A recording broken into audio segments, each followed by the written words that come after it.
Bismillahirrahmanirrahim. Assalamualaikum warahmatullahi wabarakatuh. Alhamdulillah, Bapak Ibu sekalian, bersyukur kita kepada Allah Subhanahu wa taala. Allah masih mengizinkan kita untuk melanjutkan belajar kita untuk menjadi orang tua yang baik dalam program Sekolah Orang Tua.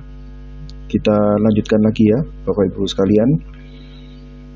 Ya, apa saja menjadi sebab keberhasilan proses pendidikan di keluarga kita? Yang pertama tentang anjuran menikah, alhamdulillah sudah disampaikan.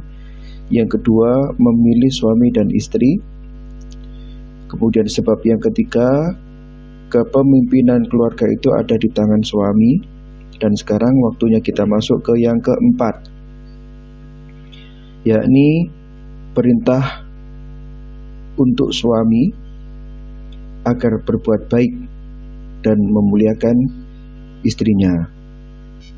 Setelah sebelumnya kita mempelajari bahwa seorang suami harus terus belajar, karena menjadi pemimpin otomatis harus menjadi pemimpin yang baik, tiada henti-hentinya belajar. Sedangkan dari sudut pandang istri, berjuang untuk mentaati suaminya. Nah, di bab selanjutnya ini menjadi sebab keberhasilan proses pendidikan yang selanjutnya adalah perintah khusus untuk suami agar berbuat baik dan memuliakan istrinya. Sehingga yang dimaksud dengan kepemimpinan di pembahasan sebelumnya bukanlah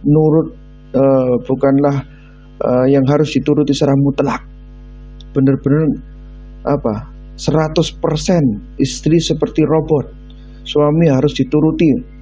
Tidak demikian.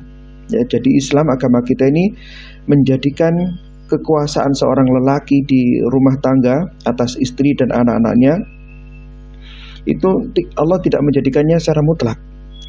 Tapi Islam memerintahkan para suami agar ia berbuat baik, memuliakan istrinya. Maka seorang suami harus tahu bagaimana cara berbuat baik, bagaimana cara memuliakan istrinya dan menggaulinya dengan baik.